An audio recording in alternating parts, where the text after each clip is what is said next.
ओम शांति। ओम शांति। ओम शांति। 4/12/24 प्रातः मुरली। ओम शांति। बाप दादा मधुबन। मीठे बच्चे, सारा मदार याद पर है। याद से ही तुम मीठे बन जाएंगे। इस याद में ही माया की युद्ध चलती है। प्रश्न है, इस ड्रामा में कौन सा राज बहुत विचार करने योग्य है, जिसे तुम बच्चे ही जानते हो? उत्तर है, तुम जानते हो कि ड्रामा में एक पार्ट 2 बार बज न सके। सारी दुनिया में जो भी पार्ट बजता है वह 1-2 से नया। तुम विचार करते हो कि सतयुग से लेकर अब तक कैसे दिन बदल जाते हैं। सारी एक्टिविटी बदल जाती है। आत्मा में 5000 वर्ष की एक्टिविटी का रिकॉर्ड भरा हुआ है, जो कभी बदल नहीं सकता। यह छोटी सी बात तुम बच्चों के सिवाय और किसी की बुद्धि में नहीं आ सकती। ओम शांति। रूहानी बाप रूहानी बच्चों से पूछते हैं, मीठे मीठे बच्चे, तुम अपना भविष्य का पुरुषोत्तम मुख, पुरुषोत्तम चोला देखते हो? यह पुरुषोत्तम संगम युग है ना? तुम फील करते हो कि हम फिर नई दुनिया सतयुग में इनकी वंशावली में जाएंगे, जिसको सुख धाम कहा जाता है।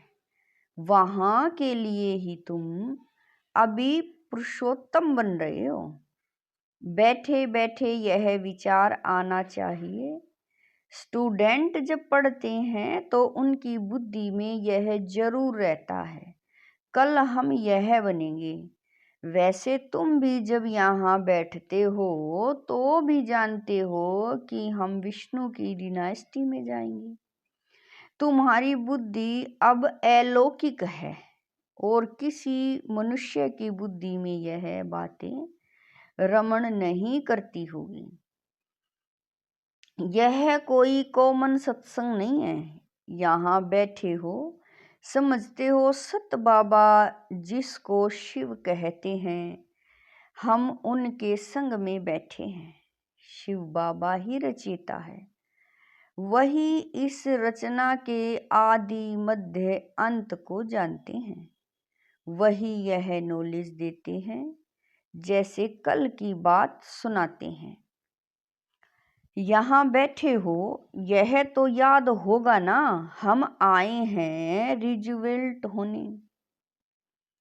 बाबा कह रहे हैं, हम आए हैं रिजुवेनेंट होने, अर्थात यह शरीर बदल दैवी शरीर लेने। आत्मा कहती है, हमारा यह तमो प्रधान पुराना शरीर है, इसको बदलकर ऐसा शरीर लेना है। कितनी सहज एम ऑब्जेक्ट है। पढ़ाने वाला टीचर जरूर पढ़ने वाले स्टूडेंट से होशियार होगा ना। पढ़ाते हैं, अच्छे कर्म भी सिखलाते हैं। अभी तुम समझते हो हमको ऊंचते ऊंच भगवान पढ़ाते हैं तो जरूर देवी देवता ही बनाएंगे। यह पढ़ाई है ही नई दुनिया के लिए, और किसी को नई दुनिया का जरा भी पता नहीं है। यह लक्ष्मी नारायण नई दुनिया के मालिक थे। देवी देवताएं भी तो नंबरवार होंगे ना। सब एक जैसे तो हो भी न सके, क्योंकि राजधानी है ना। यह ख्यालात तुम्हारे चलते रहने चाहिए। हम आत्मा अभी पतित से पावन बनने के लिए पावन बाप को याद करते हैं। आत्मा याद करती है अपने स्वीट बाप को। बाप खुद कहते हैं, तुम मुझे याद करेंगे तो पावन सतो प्रधान बन जाएंगे। सारा मदार याद की यात्रा पर है। बाप जरूर पूछेंगे, बच्चे मुझे कितना समय याद करते हो? याद की यात्रा में ही माया की युद्ध चलती है। तुम युद्ध भी समझते हो, यह यात्रा नहीं परंतु जैसे कि लड़ाई है। इसमें ही बहुत खबरदार रहना है। नॉलेज में माया के तूफान आदि की बात नहीं। बच्चे कहते भी हैं, बाबा हम आपको याद करते हैं परंतु माया का एक ही तूफान नीचे गिरा देता है। नंबर 1 तूफान है देह अभिमान का, फिर है काम क्रोध लोभ मोह का। बच्चे कहते हैं, बाबा हम बहुत कोशिश करते हैं याद में रहने की, कोई विघ्न न आए परंतु फिर भी तूफान आ जाते हैं। आज क्रोध का, कभी लोभ का तूफान आया। बाबा आज हमारी अवस्था बहुत अच्छी रही। कभी भी तूफान सारा दिन नहीं आया। बाबा कह रहे हैं कोई भी तूफान सारा दिन नहीं आया, बड़ी खुशी रही। बाप को बड़े प्यार से याद किया, स्नेह के आंसू भी आते रहे। बाप की याद से ही बहुत मीठे बन जाएंगे। यह भी समझते हैं हम माया से हार खाते खाते कहाँ तक आकर पहुंचे हैं। यह कोई समझते थोड़ा ही हैं। मनुष्य तो लाखों वर्ष कह देते हैं या परंपरा कह देते। तुम कहेंगे हम फिर से अभी मनुष्य से देवता बन रहे हैं।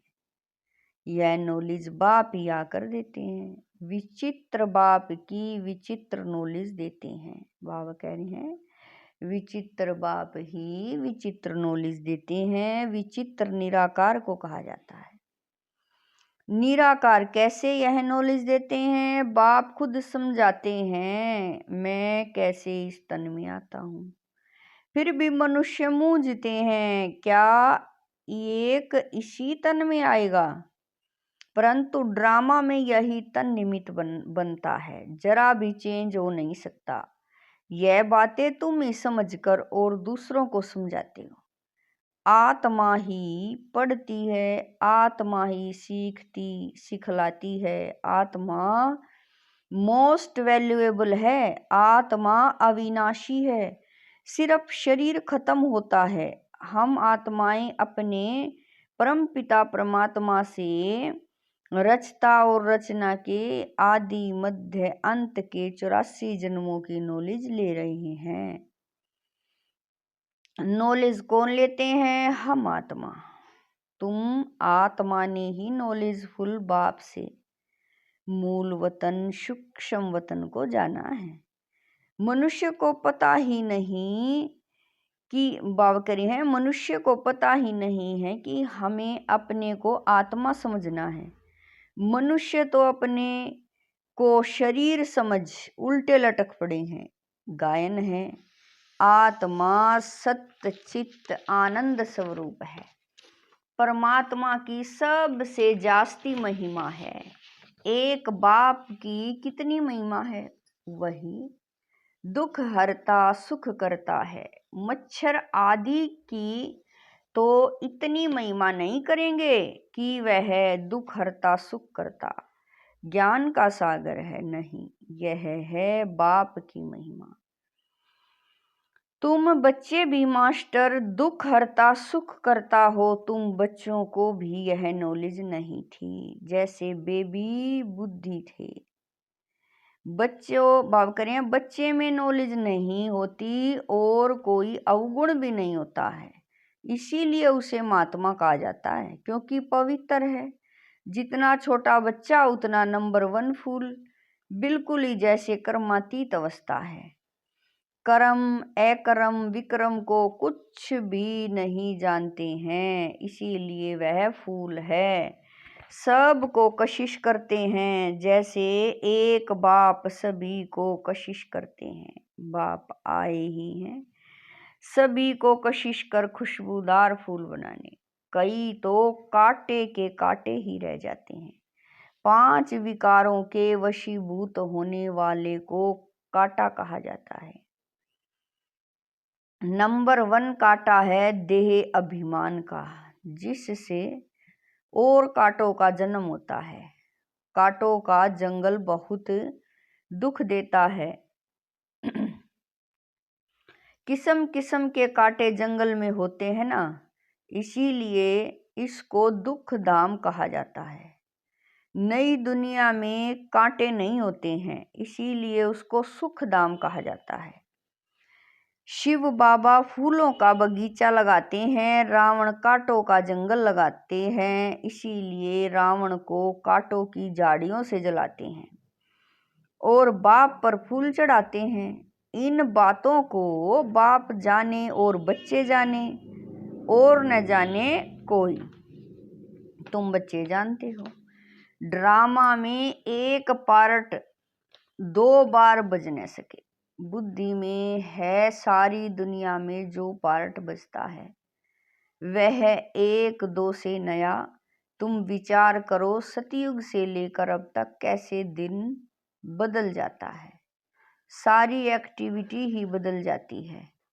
5000 वर्ष की एक्टिविटी का रिकॉर्ड आत्मा में भरा हुआ है, वह कभी बदल नहीं सकता। हर आत्मा में अपना अपना पार्ट भरा हुआ है। यह छोटी सी आत्मा, बाबा कह रहे हैं, यह छोटी सी बात भी कोई की बुद्धि में आ न सके। इस ड्रामा के पास्ट, प्रेजेंट और फ्यूचर को तुम जानते हो। यह स्कूल है ना। पवित्र बन बाप को याद करने की पढ़ाई बाप पढ़ाते हैं। यह बातें कभी सोची थी कि बाप आकर ऐसे पतित से पावन बनाने की पढ़ाई पढ़ाएंगे। इस पढ़ाई से ही हम विश्व के मालिक बनेंगे। भक्ति मार्ग के पुस्तक ही अलग है, उसको कभी पढ़ाई नहीं कहा जाता। ज्ञान के बिना सदगति हो भी सकती। बाबा कह रहे हैं, ज्ञान के बिना सदगति हो भी कैसे। बाप बिना ज्ञान कहाँ से आए जिससे सदगति हो।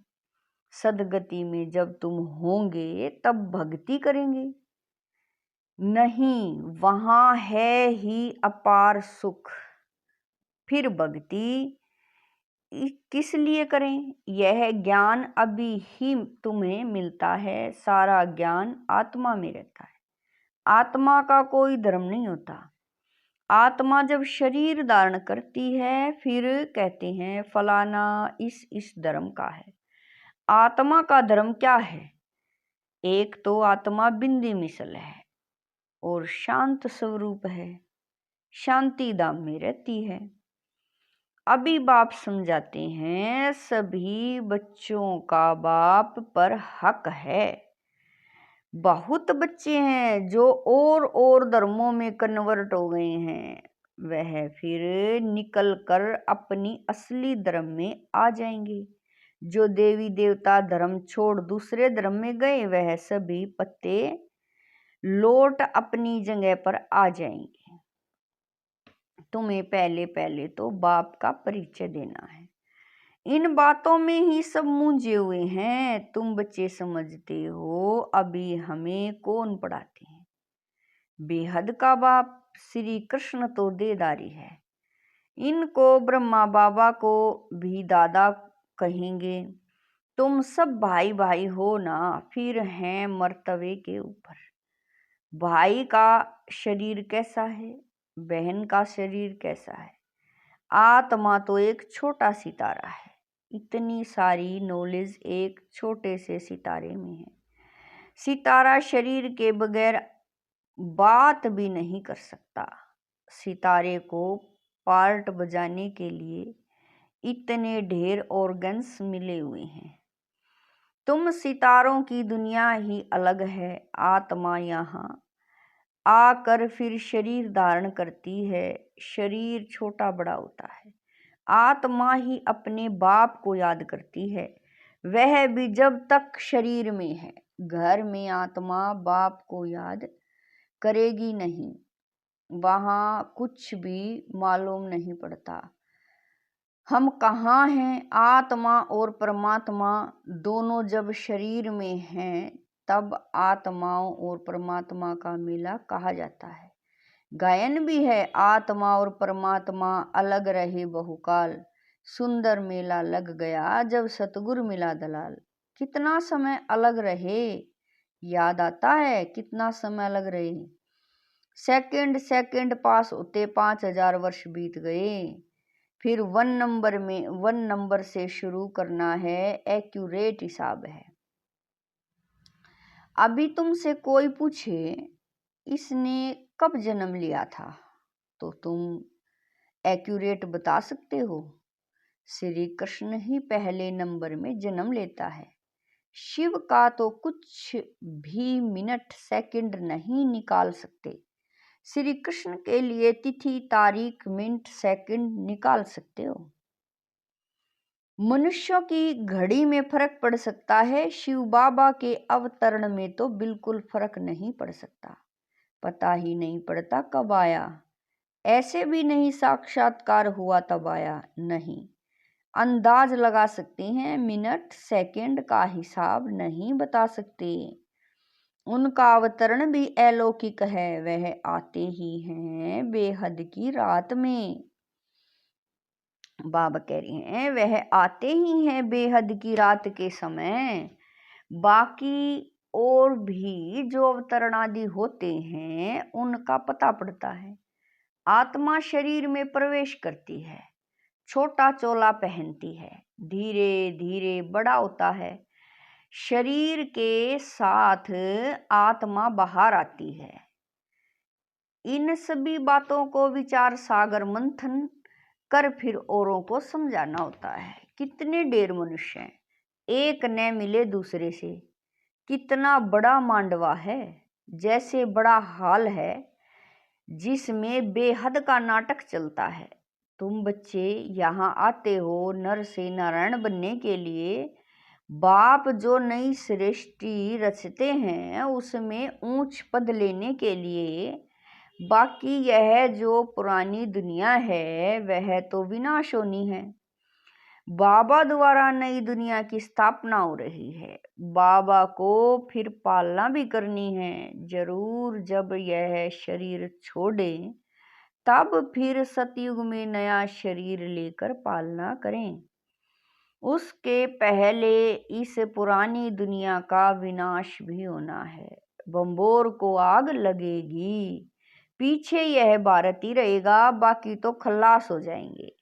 भारत में भी थोड़े बचेंगे। तुम अब मेहनत कर रहे हो कि विनाश के बाद फिर सजाएं न खाएं। अगर विक्रम विनाश नहीं होंगे तो सजाएं भी खाएंगे और पद भी नहीं मिलेगा। तुमसे जब कोई पूछते हैं तुम किसके पास जाते हो, तो बोलो शिव बाबा के पास जो ब्रह्मा के तन में है। बाबा कह रहे हैं तो बोलो शिव बाबा के पास जो ब्रह्मा के तन में आया हुआ है। यह ब्रह्मा कोई शिव नहीं है। जितना बाप को जानेंगे तो बाप के साथ प्यार भी रहेगा। बाबा कहते हैं बच्चे तुम और कोई को प्यार नहीं करो और संग प्यार तोड़ एक संग जोड़ो। जैसे आशिक माशुक होते हैं ना, यह भी ऐसे ही है। 108 सच्चे आशिक बनते हैं, उसमें भी 8 सच्चे सच्चे बनते हैं। 8 की भी माला होती है ना। 9 रतन गाए हुए हैं, 8 दाने, 9वां बाबा, मुख्य है 8 देवताएं, फिर 16,108 शहजादे शहजादियों का कुटुंब बनता है त्रेता अंत तक। बाबा तो हथेली पर वहिष्ठ दिखलाते हैं। तुम बच्चों को नशा है कि हम तो सृष्टि के मालिक बनते हैं। बाबा से ऐसा सौदा करना है। कहते हैं कोई विरला व्यापारी यह सौदा करे, ऐसे कोई व्यापारी थोड़ा ही हैं। तो बच्चे ऐसे उमंग में रहो, हम जाते हैं बाबा के पास। ऊपर वाला बाबा, दुनिया को मालूम नहीं है, वो कहेंगे कि वह तो अंत में आता है। अब वही कलयुग का अंत है, वही गीता महाभारत का समय है, वही यादव जो मूसल निकाल रहे हैं वही कौरवों का राज्य और वही तुम पांडव खड़े हो। बाबा कह रहे हैं तुम बच्चे अभी घर बैठे अपनी कमाई कर रहे हो, भगवान घर बैठे आया हुआ है, इसीलिए बाबा कहते हैं अभी अपनी कमाई कर लो। यही हीरे जैसा जन्म अमोलक गाया हुआ है। अब इसको कोडी बदले खोना नहीं है। अब तुम इस सारी दुनिया को राम राज्य बनाते हो, तुमको शिव से शक्ति मिल रही है। बाकी आजकल कईयों की अकाले मृत्यु भी हो जाती है, बाबा बुद्धि का ताला खोलता है और माया बुद्धि का ताला बंद कर देती है। अब तुम माताओं को ही ज्ञान का कलश मिला हुआ है, अबलाओं को बल देने वाला वह है। यही ज्ञान अमृत है। शास्त्रों के ज्ञान को कोई अमृत नहीं कहा जाता। अच्छा, मीठे मीठे शकील दे बच्चों प्रति माता पिता बाप दादा का याद प्यार और गुड मॉर्निंग। रूहानी बाप की रूहानी बच्चों को नमस्ते।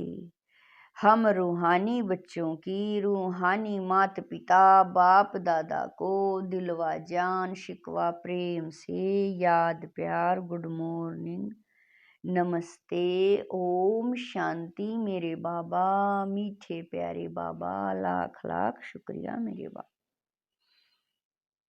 धारणा के लिए मुख्य सार है।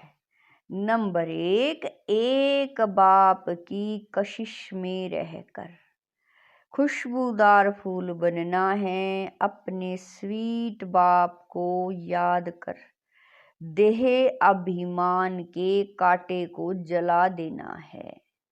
नंबर 2, इस हीरे तुल्य जन्म में अविनाशी कमाई जमा करनी है, कोड़ियों के बदले इसे गंवाना नहीं है। एक बाप से सच्चा प्यार करना है, एक के संग में रहना है। वरदान है ब्राह्मण जीवन में सदा खुशी की खुराक खाने और खुशी बांटने वाले खुश नसीब भवै। वरदान है ब्राह्मण जीवन में सदा खुशी की खुराक खाने और खुशी बांटने वाले खुश नसीब भवै। इस दुनिया में आप ब्राह्मणों जैसा खुश नसीब कोई हो नहीं सकता, क्योंकि इस जीवन में ही आप सबको बाप दादा का दिल तख्त मिलता है। सदा खुशी की खुराक खाते हो और खुशी बांटते हो। इस समय बेफिक्र बादशाह हो। ऐसी बेफिक्र जीवन सारे कल्प में और किसी भी युग में नहीं है। सतयुग में बेफिक्र होंगे लेकिन वहां ज्ञान नहीं होगा। अभी आपको ज्ञान है, इसीलिए दिल से निकलता है मेरे जैसा खुश नसीब कोई नहीं। स्लोगन है संगम युग के स्वराज्य अधिकारी ही भविष्य के विश्व राज्य अधिकारी बनते हैं।